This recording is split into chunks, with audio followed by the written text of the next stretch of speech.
24-এর অভ্যুত্থান পরবর্তী আজকে এমন একটি সমাবেশে উপস্থিত হয়েছি,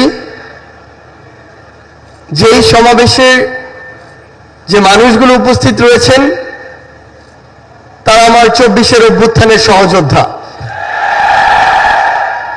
আমরা এই 24-এর অভ্যুত্থানের শুরু থেকেই, যখন এমন অনেকেই রয়েছে, অনেক ব্যক্তি, অনেক গোষ্ঠী, যাদের সাথে আমরা বিভিন্ন প্রয়োজনে যোগাযোগ করতে চেয়েও বা করেও যোগাযোগ করে উঠতে পারিনি, কিন্তু আজকে আমার সামনে আমার যারা সহযোদ্ধারা রয়েছেন তাদেরকে আমরা প্রত্যক্ষ এবং পরোক্ষভাবে পেয়েছি।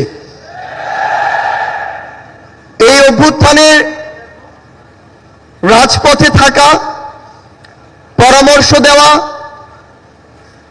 গুরুত্বপূর্ণ পদক্ষেপে সহযোদ্ধার মতো ভূমিকায় থাকার কাজগুলো করেছিল বাংলাদেশ ইসলামী ছাত্র শিবির। আমরা আমাদের জায়গা থেকে স্পষ্ট একটি জিনিস বলতে চাই, যে কেউ কোনোদিন কোনো সত্যকে চাপিয়ে রাখতে পারে না। সত্য প্রকাশিত হওয়ার সময়ের শুধু অপেক্ষা। এই ফ্যাসিস্ট বিরোধী যে এক বিপ্লব, এই বিপ্লবে আমার সামনে উপস্থিত থাকা আমার সহযোদ্ধাদের বিপ্লবী সালাম। বিগত 16 বছরে খুনি শেখ হাসিনা যাকেই তার পটেনশিয়াল থ্রেট মনে করেছিল, তাকেই যেভাবে পেরেছে নানা উপাধি দিয়ে, নানা তকমা দিয়ে ব্লেম গেম খেলা যেটি ছিল সেই খেলায় মেতে উঠেছিল। আমরা দেখেছি অনেক নিরপরাধ মানুষকে, অনেক নিরপরাধ আলেম ওলামাকে কিভাবে শুধুমাত্র তার পটেনশিয়াল থ্রেট মনে করার কারণে জেলখানা থেকে শুরু করে হামলা, মামলা, নির্যাতনের মাধ্যমে হত্যা করেছে।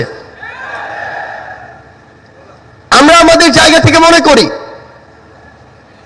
যে বাংলাদেশ ইসলামী ছাত্র শিবির সহ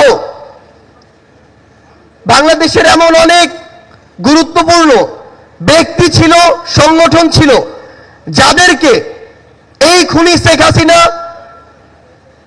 বাংলাদেশে, এই স্বাধীন দেশে বেঁচে থাকাটা তাদের জন্য দুঃসাধ্য করে রেখেছিল।